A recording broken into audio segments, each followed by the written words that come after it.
शंका के लिए कहीं अवकाश नहीं रह जाता है। इस लघु काव्य ग्रंथ में वास्तविक मोक्ष मार्ग, मोक्ष का स्वरूप, बंध मार्ग, बंध का स्वरूप तथा जीव आदि सभी द्रव्यों के यथार्थ स्वरूप को बताकर उनमें बनने वाले पारंपरिक निमित्त नैमित्तिक संबंधों की घोषणा करते हुए अत्यंत स्पष्टता से वस्तु की स्वतंत्रता, स्वाधीनता तथा अनंत वैभव संपन्नता का उद्घोष ठीक है, उद्घोष। उद्घोष किया गया है। उद्घोष किया गया है। अत्यंत सरल और स्पष्ट शब्दों में विश्व व्यवस्था, वस्तु व्यवस्था और स्वयं को पहचानने हेतु पूर्णतः निर्दोष लक्षण आदि का निरूपण है। विविध भावों का फल भी स्पष्ट रूप में प्ररूपित है इत्यादि विषयों के प्रतिपादक इस ग्रंथ का यदि हम एकाग्रता पूर्वक गंभीरता से पाठ करेंगे तो इच्छा के निरोधमय स्वरूप स्थिरता रूप तप नियम से प्रकट होगा। देखो, इसमें 7 तत्वों का स्वरूप है, लेकिन वहां उनका निमित्त नैमित्तिक संबंध भी बताया। वस्तु की स्पष्ट स्वाधीनता, अनंत वैभव संपन्नता का उद्घोष इन 10 अध्यायों में है, और इसका अभ्यास करने से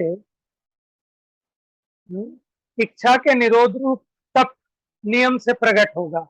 क्योंकि तप किसे कहते हैं? इच्छा निरोधस तपा, यानी इच्छाओं का निरोध करना तप है। और इसके स्वाध्याय से ये जीव को जब तत्व ज्ञान होता है तो इच्छाएं उत्पन्न नहीं होती, उससे इसको उपवास का फल लगे तो इसमें कोई आश्चर्य नहीं है। आगे पढ़िए। आचार्य उमा स्वामी ने प्रस्तुत ग्रंथ में स्वाध्याय के क्रमिक अंगों की चर्चा करते हुए लिखा है कि वाचना, प्रच्छना, अनुप्रेक्षा के बाद आमनाय अर्थात पाठ का क्रम आता है। जिसने पाठ करने के स्तर तक विश्व व्यवस्था और वस्तु व्यवस्था, बंध मार्ग, मोक्ष आदि को समझ लिया है, हृदयंगम कर लिया है, उसके सहज ही पर संबंधी एकत्व, ममत्व, कर्तृत्व, भोक्तृत्व आदि भावों, इच्छाओं का अभाव हो जाता है। इस प्रकार उसके सहज ही तप का एक भेद अनशन घटित हो जाता है। देखो, स्वाध्याय के जो 5 भेद हैं उनमें है पहले वाचना। वाचना माने जिनवानी को पढ़ना। फिर जो इसमें विशेष बात हो, जो अपने को स्पष्ट ना हो पाई हो, उसके संबंध में ज्ञानियों से विनय पूर्वक पूछना, ये स्वाध्याय का दूसरा अंग है। अनुप्रेक्षा माने उसका बारंबार चिंतन करना। उसके बाद आता है आमनाय। आमनाय माने पाठ करना। तो कहते हैं जो इस स्टेज तक पहुंच गया पाठ करने की, यानी उसने पहले वाचना, प्रच्छना, अनुप्रेक्षा किया है, तो यानी उसने वस्तु व्यवस्था को, 7 तत्वों के स्वरूप को, बंध को, मोक्ष के कारण को जान लिया है। तो उसके पर द्रव्य संबंधी एकत्व, ममत्व, कर्तृत्व, भोक्तृत्व ऐसी इच्छाओं का अभाव हो जाता है, और इस प्रकार उसके सहज ही तप होता है। और तप का एक भेद अनशन घटित हो जाता है। देखो, वैसे अनशन किसको कहते हैं? कि भोजन नहीं करना, उसको कहते हैं अनशन। ठीक है। अब ये तो तुलना करने के लिए बताया, क्योंकि जगत में जीवों को तपस्या इसी से समझ में आती है। अच्छा देखो, अनशन से भी बड़ा तप है दूसरे नंबर का अवमोदर्य।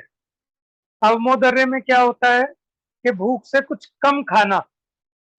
लेकिन बाहर में जिसने कुछ नहीं खाया, उपवास किया, वो तो हमें लगता है कि देखो ये तपस्वी है।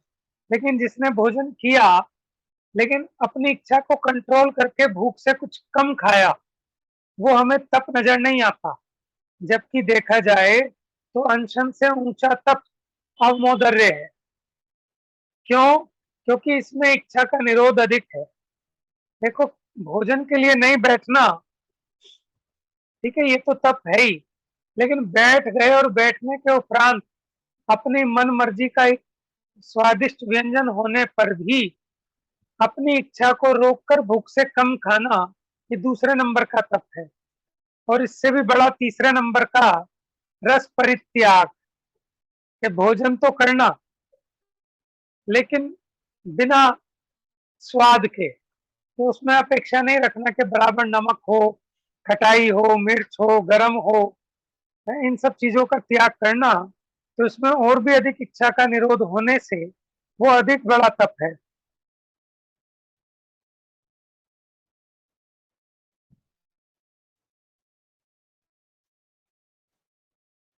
हम्म। हाँ पढ़ो। यह ग्रंथ परवर्ती संपूर्ण साहित्य का बीजभूत है। इसके प्रमाण नयर दिगमः तथा इस संबंधी सभी सूत्र संपूर्ण न्याय शास्त्र के नामादि निर्देशादि सत आदि के प्ररूपक सूत्र और तीसरा चौथा आठवां अध्याय कन्नानी योग के, छठवां सातवां अध्याय चन्नानी योग के तथा शेष रहे विषय द्रव्यानी योग के बीजभूत है। इन्हें आधार बनाकर ही परवर्ती आचार्यों ने विषय का विस्तार किया है। अपने प्ररूपण को पुष्ट करने हेतु प्रयुक्त इस ग्रंथ का प्रत्येक सूत्र वाक्य उन्हें प्रामाणिकता प्रदान करता है। सूत्रात्मक शैली।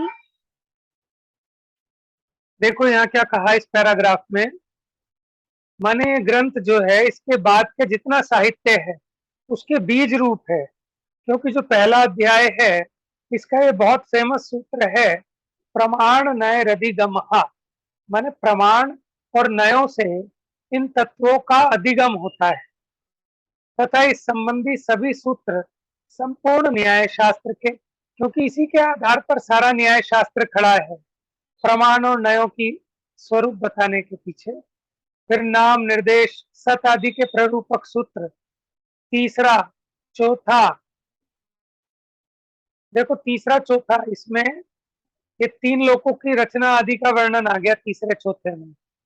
आठवां अध्याय ये करना नियोग के हैं।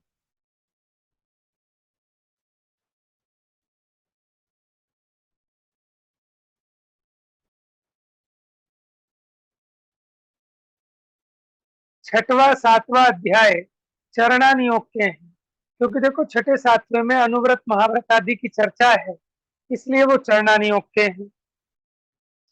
बाकी जितना विषय है वो द्रव्यानुयोग का बीजभूत है। इन्हें आधार बनाकर परवर्ती माने इनके बाद होने वाले आचार्यों ने विषय का विस्तार किया है। आगे पढ़िए। सूत्रात्मक शैली में तथा विषय वस्तु का मुख्य मात्र नामोल्लेख करते हुए संक्षिप्त गंभीर शैली में लिखा गया होने से इस ग्रंथ पर इसकी विषय वस्तु का विवेचन करने वाली सर्वाधिक टीकाएं, वृत्तियां, वार्तिक, भाष्य आदि सभी भाषाओं में लिखे गए हैं।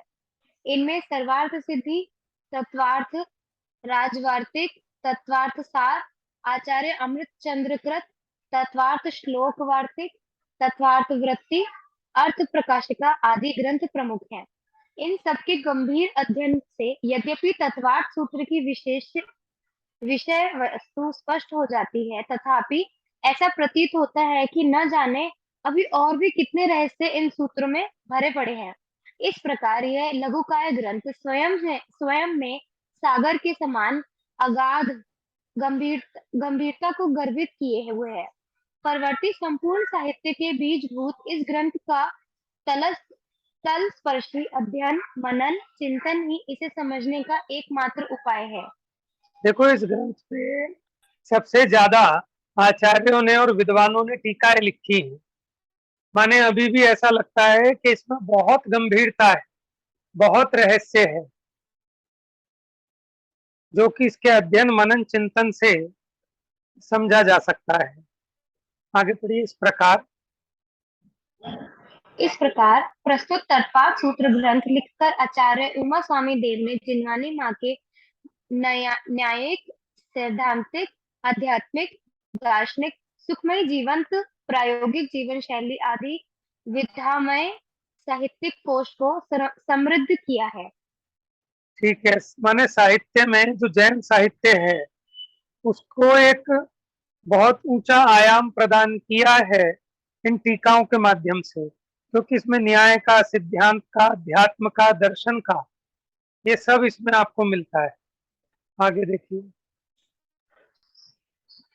वचनिकाकार वचनिका यानी चेतन दास जी और उनकी जो वचनिका है ये टीका, उसका परिचय पढ़ो।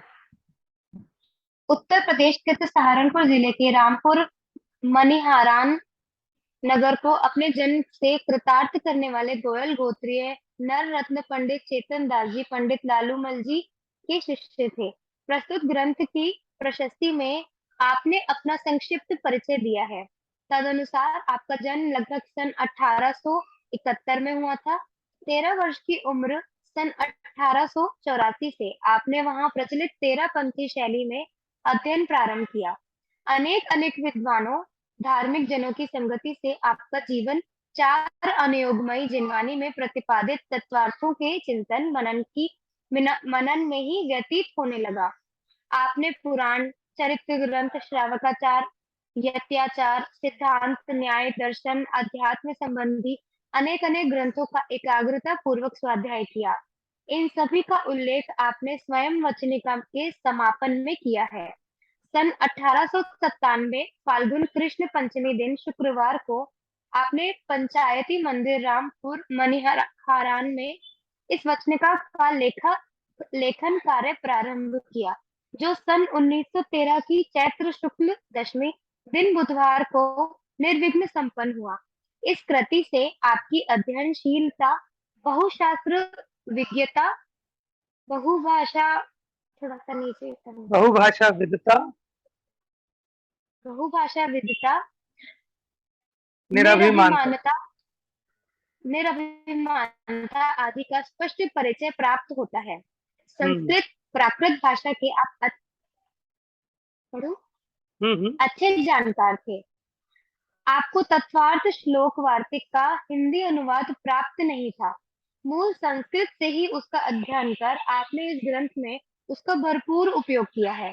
श्रीमद वंदनीय आचार्यों के समान आप अपने पूर्ववर्ती विद्वानों साहित्यकारों का भी सम्मान करते हैं। इतना ही नहीं, वरन उनकी बात अपनी ही बात समझकर कहीं कहीं तो उनका नामोल्लेख किए बिना कि उनके साहित्य के अनेकों अंश भी यथावत अपनी वचनिका में ले लेते हैं। आचार्य कल पंडित तोडरमल जी, पंडित जयचंद जी छाबड़ा, पंडित सदासुखदास जी कृत वचनिकाओं के अनेकों अंश शब्दशः इस वचनिका में उपलब्ध है। देखो, इस वचनिका को पढ़कर आप इससे पूर्व जितनी टीकाएं लिखी गई हैं उनमें से बहुत अच्छी अच्छी जरूरत की चीजें उन्होंने यहाँ पे भी कोटेड की है। ठीक है ना, इसमें भी कोट की गई है और उसका भरपूर उपयोग किया है। इनसे पहले की जो टीकाएं लिखी गई हैं, तो आपको इसको पढ़ने पर बहुत विस्तृत निरूपण मिलेगा इसमें। माने आपको ऐसा एहसास होगा कि आपने श्लोक वार्तिक, सरवार सिद्धि, राज वार्तिक आदि जो अन्य अनेक इसकी टीकाएं हैं उसको भी पढ़ लिया है। आगे देखिए, देव शास्त्र गुरु के प्रति समर्पित आपका व्यक्तित्व अध्यात्म संपन्न रहा है। इसका इसका बोध स्वयं उनकी ही लेखनी से लिखित उनके परिचय से ज्ञात हो जाता है। इस प्रशस्ति को यहाँ प्रारंभ में ही दे दिया गया है। इस नरभव के 42वें वर्ष में उन्होंने ये वचनिका समाप्त की है। इसकी प्रशस्ति में अंग्रेजी शासिका महारानी विक्टोरिया, शासक एडवर्ड जॉर्ज पंचम के न्याय नीति सुख समृद्धि संपन्न शासन की उन्होंने प्रशंसा भी की है, जिससे आपकी निष्पक्ष वृत्ति संपन्न सद्गुण ग्राहकता की झलक भी पाठक को मिल जाती है। देखो ये इम्पोर्टेंट प्रस्तुत बात है। वचनिका क्या इनके विशेष गुण नजर आए आपको? कि आपकी निष्पक्ष वृत्ति, इन्हें इससे मतलब नहीं कि वो हिंदुस्तानी है कि विदेशी है। तो निष्पक्ष वृत्ति, सद्गुण ग्राहकता, कि जिसमें जो गुण हो, भले ही वो हमारा दुश्मन ही क्यों ना हो, लेकिन अगर उसमें गुण है तो उसकी प्रशंसा भी किए बिना नहीं चूकते। आगे पढ़िए, प्रस्तुत वचनिका। प्रस्तुत वचनिका सर्वार्थ सिद्धि और तत्वार्थ राजवार्तिक को आधार बनाकर लिखी गई होने पर भी व्याकरण संबंधी कठिन प्रतीत होने वाली चर्चाओं को इसमें गौण कर दिया है, जिससे इसका प्रतिपाद्य विषय सरल, सुगम, सहज, बोधगम्य बन पड़ा है। अनेकों शास्त्रों को पढ़कर ज्ञात होने वाले विषय इस एक वचनिका के अध्ययन से सहज ज्ञात हो जाते हैं। ठीक है, अब हमारा प्रश्न है कि कौन सी ऐसी टीकाएं हैं जिसके आधार से इसको लिखा है, जिसका इसमें भरपूर उपयोग किया है। ऐसी दो टीकाओं के नाम बताएंगे, कौन बताएगा? ऐसी दो टीकाओं के नाम।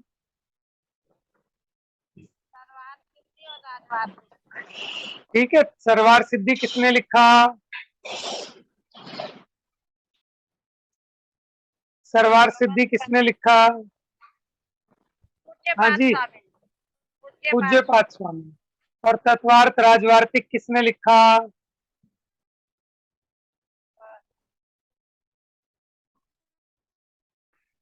पहले दिन पढ़ाया था, पहले दिन। समंत बताता नहीं, बताओ। अकलंक देव। हाँ जी, अकलंक देव। अच्छा, और कौन बताएगा? बताओ। राजवार्तिक, तत्वार्थ राजवार्तिक।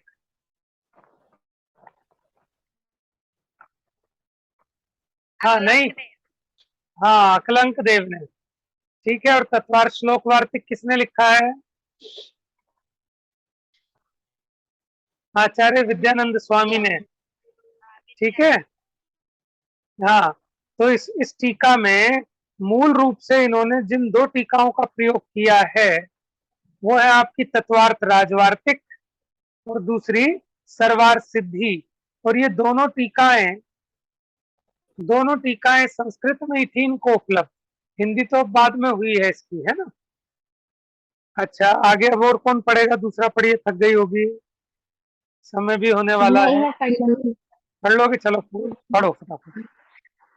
प्रत्येक सूत्रगत विषय का यथाशक्य तर्क, युक्ति, आगम से सर्वांगीण विवेचन प्रस्तुत वचनिका की अपनी एक विशेषता है। यादवाद शैली में निबद्ध अनेकांतात्मक जिनागम रूपी पूर्ण विकसित उद्यान से विविध प्रमेय रूपी पुष्पों को चुनकर इस वचनिका रूपी हार में सुव्यवस्थित सहज बोध गम्य। नीचे करना पड़ेगा। अच्छा अच्छा,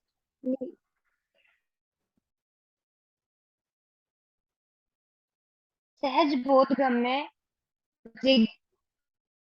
जिज्ञासोत्पादक मनमोहक पद्धति में से गूंथा गया है। इससे वचनिकाकार की गहन अध्ययनशीलता, सूक्ष्म अंतर्दृष्टि, विषय की पैनी पकड़, तत्वार्थ समझाने की तीव्र भावना स्पष्ट परिलक्षित होती है। प्रस्तुत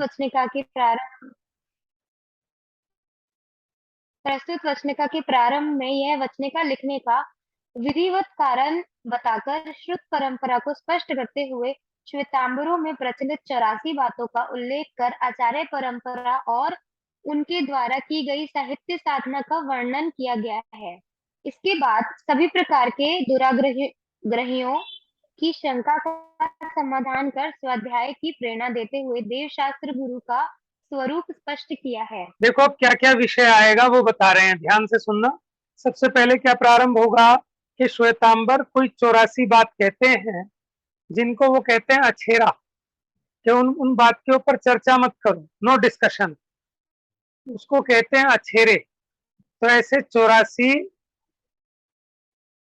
बातों का उल्लेख करते हुए आचार्य परंपरा, माने किसके बाद कौन आचार्य हुए, कैसे द्वादशांग की परंपरा चली, साहित्य कैसे हम तक आया है, फिर सब दुराग्रहियों की शंका का समाधान करते हुए स्वाध्याय की प्रेरणा देंगे, फिर देवशास्त्र गुरु का स्वरूप स्पष्ट करेंगे। फिर आगे पढ़ो। तत्पश्चात मंगल का स्वरूप, भेद प्रभेद आदि स्पष्ट करते हुए मूल मंगलाचरण का विश्लेषण किया है। इसी सम, इसी संदर्भ में अन्य मतियों के परिप्रेक्ष्य में जिनागम की ही प्रामाणिकता को सिद्ध करते हुए सर्वप्रथम मोक्ष मार्ग की ही चर्चा और औचित्य सिद्ध कर क्रमशः प्रत्येक सूत्रगत विषय को वर्तमान में उपलब्ध प्रमुख शास्त्रों के आधार से स्पष्ट करने का सफल प्रयास किया गया है।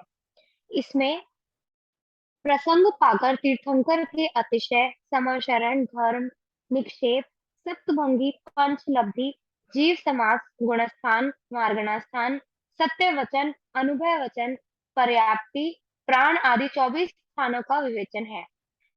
अधोलोक, मध्यलोक, ऊर्ध्वलोक का विवेचन भी श्री त्रिलोक सागर जी आदि ग्रंथों के त्रिलोक सार, नीचे त्रिलोक सार त्रिलोक जी सार जी नीचे करना पड़ता है। ग्रंथों के आधार से हस्तामलकवत द्रव्य गुण पर्याय में एक उत्पाद लाइन है। छूट गई, एक लाइन छूट गई। आधार से हस्तामलकवत, आधार हस्त, से हस्तामल होता है हस्तामलकवत हाथ, अत्यंत स्पष्टता हाथ पे रखे हुए, जैसे जैसे हाथ की रेखाएं हैं, इसको कहते हैं हस्तामलकवत। अत्यंत स्पष्टता के साथ किया गया है। श्री प्रवचन सारजी आदि ग्रंथों से अनेकांतात्मक द्रव्य गुण पर्यायमयी उत्पाद वय ध्रुवता संपन्न वस्तु व्यवस्था का स्याद्वार शैली में निरूपण विद्यमान है। व्रत आदि का विवेचन करते हुए श्री मूलाचार्य जी आदि ग्रंथों के आधार से 40 दोष, 32 अंतराय, आचार्य आदि के 36 गुण आदि को भी स्पष्ट किया गया है।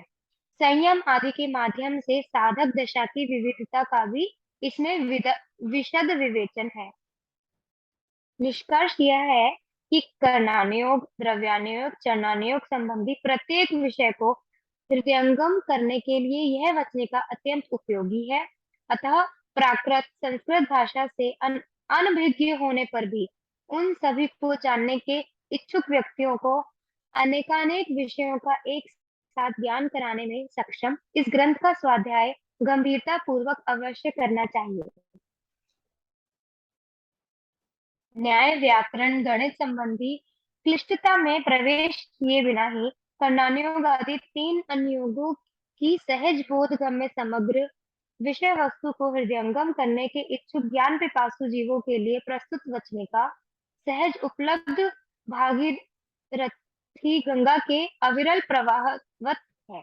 अतः सभी को इसका नीचे रसास्वादन कर नीचे सभी करना को पड़ेगा। सभी को इसका रसास्वादन कर अपनी ज्ञान पिपासा नहीं मिला नहीं शमित है, करनी ऐसा स्वादन चाहिए। कर अपनी ज्ञान पिपासा शमित करनी चाहिए। इस वचनिका का प्रत्येक वाक्य तत्कालीन उपलब्ध जिनागम के आधार पर लिखा गया होने से यह प्रातः वंदनीय आचार्यों कृत साहित्य के समान ही पूर्णतः प्रामाणिक है।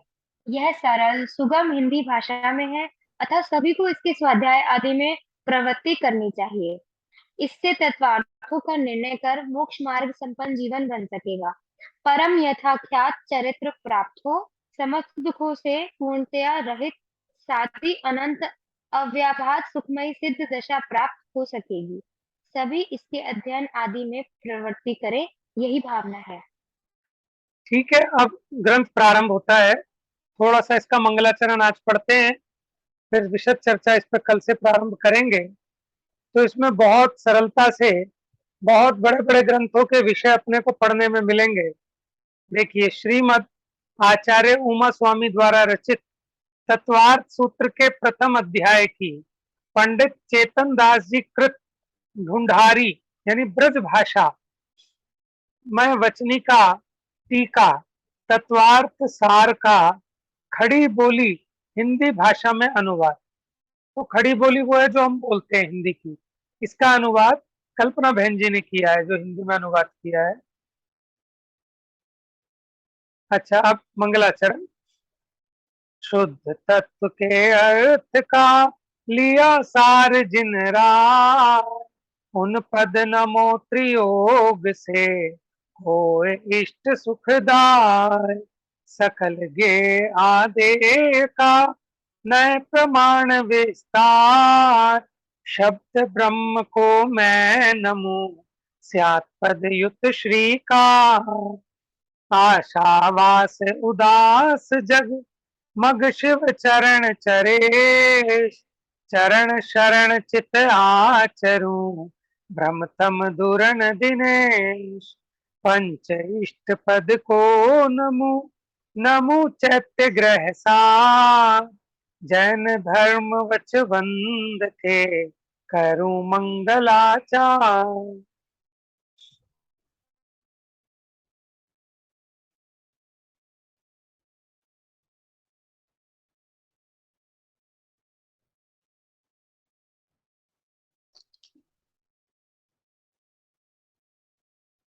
मेरे ग्रंथ में थोड़ा सा कुछ अलग है, मैं पढ़ता हूँ, आप सुनना। इस प्रकार आप, अच्छा, ठीक है, देखिए यहीं से पढ़ते हैं, इसका अर्थ बता रहे हैं इसका। हाँ, पढ़ो।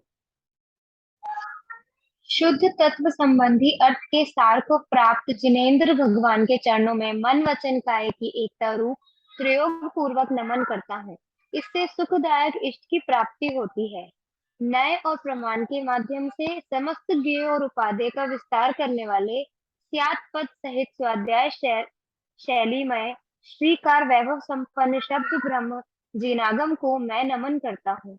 जगत में निवास की भावना से उदास अथवा विश्व के पदार्थों की इच्छा के प्रति उदासीन मोक्ष मार्ग पर चलने वालों के स्वामी ब्रह्म रूपी अंधकार को नष्ट करने के लिए सूर्य समान आचार्य के चरणों की शरण में मन को प्रवृत्त करता हूँ। पंच परमेष्ठी पद को नमन कर चैत्य जिन प्रतिमा गृहसार सर्वोत्तम घर जिनालय को नमन कर जैन धर्म और जिनवानी को वंदन कर मैं मंगलाचरण करता हूँ। देखो, इस प्रकार मंगलाचरण में सबसे पहले पंच किनको, जिनेंद्र भगवान के चरणों में नमस्कार किया। उसके बाद समस्त ज्ञेय उपादेय का विस्तार बताने वाले जो स्यात् पद से मुद्रित हैं, श्रीकार, श्रीकार माने वैभव को देने वाले हैं, ऐसे शब्द ब्रह्म कहते हैं जिनवाणी के वचनों को, उनको नमन किया। फिर आचार्य देव को नमन किया। फिर पंच परमेष्ठी को, जिन धर्म जिन आगम जिन चैत्य जिन चैत्यालय, इस प्रकार नव देवताओं को नमस्कार करके है। अब इसकी चर्चा आगे कल करेंगे, आज समय थोड़ा कम है हमारे पास। अब कल से इसकी चर्चा प्रारंभ होगी, तो इसमें बहुत नए नए विषय आपके पढ़ने में आएंगे। ठीक है, आज चर्चा यही समाप्त करते हैं, कल विशेष चर्चा करेंगे। आपके यदि कोई प्रश्न होंगे तो वो भी कल ही लेंगे। जावाणी के ज्ञान से सूझे लोकालो, सो वाणी मस्तक नमो सदा देख हूँ धो।